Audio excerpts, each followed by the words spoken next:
ہم کو ان سے تھی کب امید وفا جو نہیں جانتے وفا کیا ہے.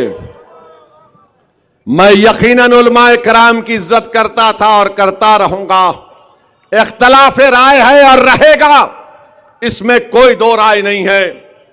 مگر میرے بھائی، یہ ہمارے علماء ہیں، یہ انبیاء کے وارثین ہیں. ہم اختلاف ان سے کر سکتے ہیں، مگر ان کی توہین ہم اپنی زبان یا اپنے لکھت سے نہیں کرنا چاہیے. بالکل نہیں کرنا چاہیے. اختلاف کرو، بولو کہ ہم کو آپ کے فیصلے کو ہم نہیں مانتے اور پتنگ کے نشان پر بٹن دبائیں گے انشاءاللہ تعالی.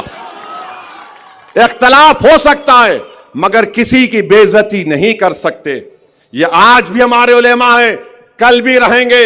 یہ انبیاء کے وارثین ہیں، ان کی عزت کرنا. اختلاف رائے ضروری ہے، جمہوریت ہے، اس میں کوئی وہ بات نہیں ہے. اور آپ جانتے ہیں کہ مفتی عبدالستار صاحب بیٹھے ہوئے، NIA کا واقعہ ہوا، اور جب NIA آئی تھی تو ہمارے مولانا امتیاز جلیل کے صاحب کے گھر پہ چلے گئے. امتیاز جلیل اور ناصر صدیقی اور ہمارے متعلقہ کارپوریٹر نے مفتی عبدالستار صاحب کا بڑا ساتھ دیا. میرے عزیز دوستوں اور بزرگوں، میں اتنا ہی کہنا چاہ رہا ہوں کہ اپنی قیادت کو مضبوط کرو.